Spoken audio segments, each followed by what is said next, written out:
Fala galera ligada no canal aí, podcast do Gigante. Estamos de volta aí novamente para mais um resumo pós-jogo aí de Vasco 0, Guarani 0. E bom galera, o que eu posso falar desse jogo, né, Vasco e Guarani?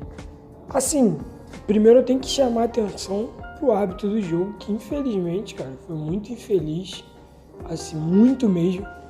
E simplesmente acabou assim, com a partida que poderia ser boa pro Vasco.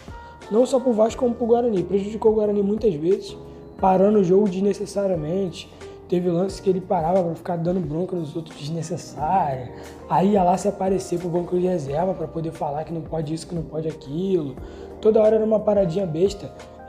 Demorou muito tempo para poder dar um amarelo no goleiro do Guarani, que tava fazendo cera já há muito tempo. Pô, com 0-0 metade do primeiro tempo, o cara já estava fazendo cera para bater reposição de tiro de meta. Então, assim, o juiz, em boa parte do jogo, se não o jogo todo, prejudicou muito. E aí, para tentar compensar isso aí, no final do jogo, ele deu 6 minutos, que também não adiantou muito, porque ele já vinha parando o jogo, e no final do jogo ele continuou parando o jogo. Então, assim, nos acréscimos, teve uns 3 minutos ali que ficou parado, que o jogador até o ex-Vasco, né, o Hernando, caiu ali no meio do campo ali, e ficou parado o jogo. Então, assim, árbitro muito ruim. Mas agora falando aqui do jogo, né? O Vasco, assim, o primeiro tempo até ousou um pouquinho mais, né? Mas continua com aquele déficit, infelizmente, de criação. O Vasco continua com déficit de criação, déficit de ideias, né? O Vasco não tem uma ideia de jogo, não tem uma forma de jogar. Infelizmente, o Vasco é muito desorganizado. Cara, isso é um problema do time do Zé Ricardo e do trabalho dele. Infelizmente, ele não vem conseguindo fazer um bom trabalho no Vasco. Ele não vem conseguindo fazer o time engrenar no campeonato, né? O time não engrena. Quando ameaça engrenar, sempre volta para a mesma, e muito por causa dessa situação que eu citei. O Vasco é um cemitério de ideias. O Vasco não tem ideia de jogo. O Vasco não tem forma de jogar. O Guarani ontem, por mais que não fosse um time tão organizado quanto o Vasco assim, que também era bem desorganizado, mas o Guarani tinha a vantagem de ter uma ideia de jogo. O Guarani atacava muito pelo meio. O Guarani vinha sempre centralizando seus jogadores e tentando fazer tabela pelo meio. Tanto que, às vezes que o Guarani chegou no primeiro tempo, e foram 3 ou 4 vezes, que também não ameaçou muito, foram sempre assim, né? Pelo meio. Teve uma jogada ali que o Juninho perdeu a bola e o camisa 10 do Guarani veio carregando, tabelou ali pelo meio ali e quase conseguiu fazer o gol. Thiago Rodrigues, o goleiro, né, conseguiu fazer algumas boas defesas ali e evitou que a gente tomasse o gol. Inclusive teve um susto que a gente tomou no primeiro tempo, que quase que saiu o gol dos caras, que foi um bate-rebate, Giovanni Augusto, até jogou no Vasco há um tempo atrás. Quase ia fazendo um golaço, a bola bateu no travessão, voltou no jogador deles, o cara chutou, o Thiago Rodrigues conseguiu defender e jogar para escanteio. Então de perigo maior foi isso aí, de resto não teve nada de diferente assim. Teve algumas bolas que o Vasco tentou também no primeiro tempo, mas o Guarani jogou muito fechado e a chance que o Guarani estava tendo era no erro do Vasco. Juninho às vezes saindo muito para driblar, o Andrei também não guarda tanto posição assim, ele é mais um volante de saída. Meio campo geralmente ficava muito desguarnecido. Bruno Nazário acabou ficando isolado, diferente do Nenê, que pelo menos consegue arranjar umas faltinhas. Não é a característica do Bruno Nazário fazer isso. Então o Bruno Nazário era desarmado com muita facilidade e não conseguia fazer absolutamente nada, cara. Assim, ficou um jogador inoperante. E infelizmente, tenho que falar uma realidade aqui. Isso não é culpa do jogador, isso é culpa do técnico. Eu acho que o Vasco já deveria ter arrumado alternativas para trabalhar isso há muito tempo. Isso não é de hoje, já deveria ter alternativas boas e não tem. E a gente sempre fala isso.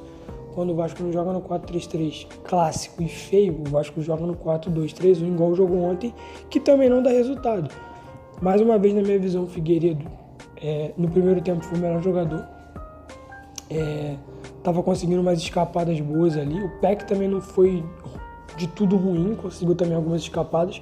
Mas o Figueiredo, principalmente defensivamente, estava indo muito bem, defendendo muito bem e ajudando bastante ele na marcação. Gabriel Dias muito voluntarioso, como já tinha falado no pós-jogo anterior, né? bem voluntarioso, nesse jogo se repetiu isso. E o primeiro tempo, assim, não foi nada aquém do que a gente imaginava, foi isso aí mesmo. Com o Vasco tendo algumas chances que poderia ter feito o gol, mas não fez.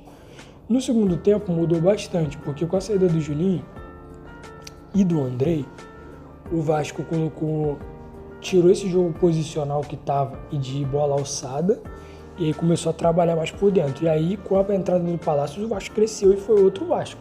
O Vasco atacava, o Vasco conseguia jogadas pelas laterais, infiltração.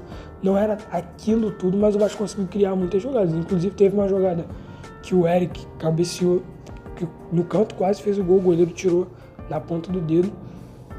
Teve uma jogada também do Palácio, que ele veio cortando uns 4 ou 5 jogadores quando ele foi chutar. O jogador que tinha caído no primeiro lance que ele cortou conseguiu voltar e fazer um último corte, mas essa é um golaço, uma pintura do Palácio. Escanteio que o Palácio bateu também. Alguém cabeceou, eu não lembro se foi o Conceição ou se foi o Quinteiro. Quase fez o gol também. Então assim, o Vasco conseguiu, cara, criar algumas jogadas. Teve o voleio do Gabriel Dias, teve uma outra cabeçada do Gabriel Dias. Então assim, o Vasco conseguiu criar bastante. Faltou um pouquinho calibrar o pé ali no final. Mas assim, se a gente for olhar pelo lado positivo, porque eu vejo assim, uma galera, isso já é uma opinião, né? Eu não gosto muito de fazer isso que a galera faz, de ficar, mas se tivesse ganhado. Cara, Série B é isso. Série B é isso, cara. Série B é isso. Infelizmente não tem como a gente ficar nesse se tivesse a vida toda. Não ganhou, e agora pensa no próximo jogo. Falando do jogo de ontem, eu acho que não foi de tudo ruim ter levado um ponto para casa, porque tirando o próprio ano passado, se o Vasco conseguisse um ponto nas partidas que perdeu fora de casa, a gente tinha subido, no mínimo em 4º lugar. E toda vez que o Vasco jogava do lado de fora, nem empatar conseguia, entendeu? E aí os jogos em casa eram uma tragédia, os jogos que deveria ganhar em casa, que pelo menos em casa tá conseguindo ganhar, empatava, e os jogos fora o Vasco perdia. Então assim, isso transforma o time em time irregular. Não acontecendo isso, tá de boa. Não acho que foi de tudo ruim um pontinho fora de casa. Como eu falei, teve o agravante do juiz. Péssimo, juiz péssimo. Atrapalhou muito o andar do jogo. Mas de resto é isso aí, cara. Eu acho assim, pro próximo jogo já seria bom colocar o Palácio de começo, porque ele acrescentou muito pro time. Eu acho que ele só vai ganhar ritmo jogando mesmo. Não adianta também o cara só ficar treinando pra entrar no segundo tempo. Ele meio fora de forma já agrega muito ao time, e eu acho que seria uma boa testar ele junto com o Nenê. Acho que seria muito bom. Acho que o time ganharia bastante em intensidade, que ele é um jogador que traz muita intensidade para o time, e é um jogador que tem a arrancada e o drible como característica. Um pouco de força também, é técnico, trata a bola com jeito, enfim, acho que agregaria muito o time. E cara, só uma última coisa que eu quero falar aqui que me irritou um pouco ontem, e me irrita muito. Eu sou sincero, eu não gosto muito do Zé Ricardo como treinador. Não acho que ele vai ser o cara que vai continuar no comando do Vasco. A gente sabe que quando a 777 vier, ele não vai ficar. Mas, cara, uma coisa que me irrita é a insistência em erros. Ontem ele cometeu no mínimo 2 que eu não gostei. Primeiro, para que a insistência em queimar o Getúlio? Getúlio pode ser um jogador útil, pode vir a ser, mas infelizmente hoje, no dia de hoje, ele não tá bem. Então assim, por que não passa o Figueiredo para centroavante, já que quer tirar o Raniel, e você coloca um outro ponta, o Eric? Se tivesse botado o Eric antes, a gente tinha ganhado mais intensidade e profundidade, entendeu? Mas aí não, enfia no Getúlio e corre pra área.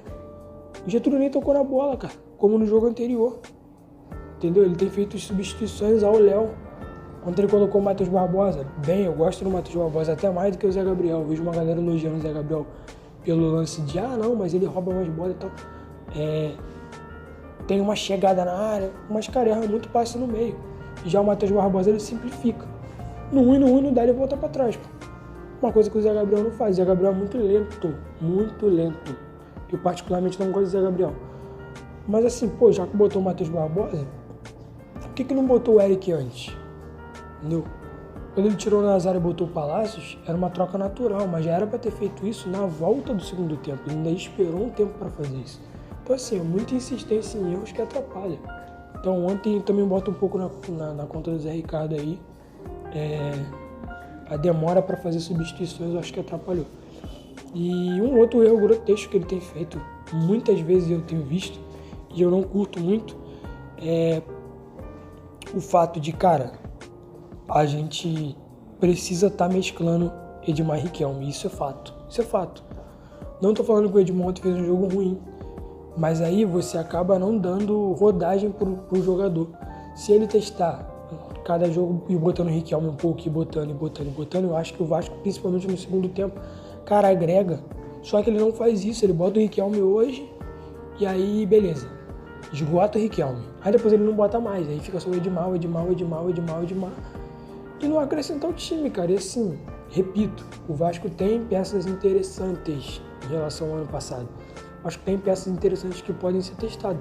Só que ele não bota. Aí ontem ele me enfiou no jogo Isaac, cara. Assim, não tem explicação, mano. Não tem explicação. Então, assim, eu acho que o Vasco tem que melhorar aí, principalmente o seu Zé Ricardo nessas tomadas de decisão. E outra coisa, já tá na hora de botar um 4-4-2, não tá dando. Esse 4-2-3-1 não está dando, o time não consegue. Sempre o meia que joga ali de camisa 10 como o Palácio, é porque o Palácio é fora da curva, mas a gente já viu que o Nazário e o Nenê ficam desdobrados. Então assim, não dá. Ele tem que botar 2 meias. Ou puxa o Gabriel Peck pra fazer um meia com alguém, e aí bota alguém na ponta, ou bota o Nazário bota o Nazário e o Palácio junto. Ele dá o jeito dele. Mas, cara, não dá. E o Vasco tem que treinar outras alternativas, tem que ter uma saída de jogo melhor. Não tá conseguindo. Enfim, o Vasco tem que melhorar muito. Eu acho que pro próximo jogo essas são as coisas que o Vasco tem que melhorar. Bom, galera, esse foi o resumo de Vasco e Guarani. Mais um empate aí, fora de casa, que não foi tão ruim assim em questão de tabela. Poderia ser melhor, mas não foi. E vamos esperar aí pro próximo jogo como que vai ser, beleza? Se você gostou do vídeo aí, deixa um abraço. Em breve estamos voltando aí com mais vídeo. Tamo junto. Deixa o like, hein? Se inscreve no canal. Valeu!